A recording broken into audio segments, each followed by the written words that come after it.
भदौरिया जी, आपने भी तो वहां चुनाव आयोग को यही कह दिया कि चुनाव वक्त पर हो, रैलियां छोड़ने को आप भी तैयार नहीं होंगे, वर्चुअल रैली के आप भी खिलाफ हैं। वर्चुअल रैली अपने दर्शकों को समझा दें, जो मोबाइल के जरिए कोई नेता अपने घर से ही बैठकर बोले और जनता भी अपने घर में बैठकर ही सुने, ऐसी रैली के लिए कोई भी पार्टी तैयार नहीं दिखाई देती है।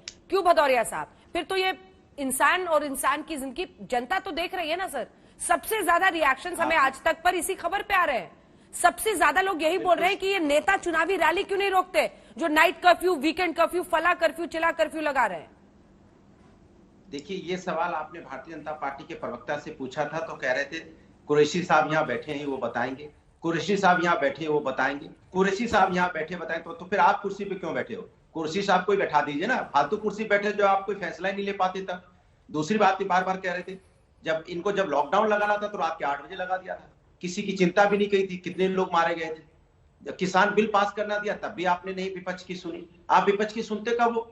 जब आप फैसला लेने में गड़बड़ाने लगते हो तब दूसरों पे वो बताएंगे, ये बताएंगे। और अंजना जी, आप कह रहे थे कि जो बोलेगा उसकी रैली दिखाते रहना।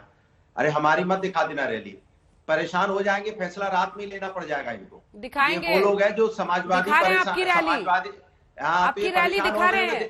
हमें किसी की नींद की चिंता नहीं है सर, हमें लोगों की जिंदगी की चिंता है। जो नेता भूल गए हैं, घमंड मत कीजिए सर। देखिए, अब परिस्थितियां खराब हो रही हैं। सुन तो लीजिए। तो मुझे लगता है कि भारतीय जनता पार्टी, एक बार जिन नेताओं को कोविड हुआ है, जरा वो चेहरे भी दिखा दीजिए एक बार, सबके चेहरे मैं अपनी बात पूरी कर लूं, बोलिए सर, तस्वीरें भी देखिए, सामाजिक दूरी देखिए सर।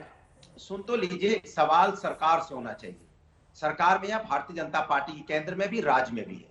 ये सरकार वो है जिसने चुनाव के वक्त उत्तर प्रदेश में जब यहाँ पे जिला पंचायत सदस्य का चुनाव कराया था, हम लोग चिल्ला रहे थे और कितने लोगों की मौतें हुई हैं। इन्होंने क्या जिम्मेदारी ली? आज तक नहीं ली। पश्चिम बंगाल में इनको लगा हम जीत रहे हैं तो उसने पूरा कोविड पीक पे था, इन्होंने चुनाव करा दिया। ये बीजेपी के लोग हैं, ये सिर्फ सत्ता के लिए जीते हैं, जनता से कोई मतलब नहीं है। ये देखते हैं कि अगर सत्ता उनको मिल रही होती है तो चुनाव कुछ भी करा देंगे। चुनाव तो बहुत छोटी सी चीज है, इनको सत्ता चाहिए, कीमत कुछ भी हो। चाहे समाज के अंदर में नफरत की राजनीति क्यों ना करना पड़े, चाहे यहाँ पे समाज में एक दूसरे को डिवाइड क्यों ना करना पड़े, सत्ता मिल रही होगी तो कुछ भी करने को तैयार है ये। इसलिए मैं कहता हूं कि देश पे जिस पार्टी का राज है वो देश का भला नहीं सोचती है। ये भारतीय जनता पार्टी अपना भला सोचती है। जिस दिन ये देश का भला सोच रही होती ना तो आज देश की अर्थव्यवस्था इतनी टूटी नहीं होती। यहाँ पे भदौरिया जी, तो लीजिए, ज्ञान के गंगा सागर में हम लोग डुबकी लगा लिए। मैं आज आपसे कुछ और पूछ रही हूँ सर। सत्ता, सियासत, भीड़, लोगों का सपोर्ट, सिर्फ चुनाव के तराजू में मत इसे नापिए। ये इंसानी जिंदगियों की बात है। मैं आपसे जो पूछ रही हूँ वो बताइए। एक सेकेंड, मैं बता रहा हूं। अगर तमाम पार्टियां मिलकर फैसला लेंगी तो लोगों की बेहतरी होगी ना। आप पीठ थपथपा रहे कि बीजेपी वालों की नींद उड़ जाएगी।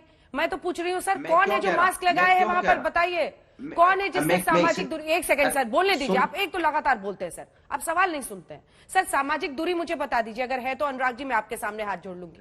अगर मास्क पहने हुए लोग तो मैं हाथ जोड़ लूंगी आपके सामने। तो नहीं, मैं आपके सामने हाथ जोड़ रहा हूँ। योगी जी की रैली में सब मास्क लगा के आए थे और 1-1 मीटर की दूरी। अरे हमने शुरू ही योगी जी की रैली से की है, 1 मीटर की दूरी में थे। हमने शुरुआत ही योगी जी की रैली से की है।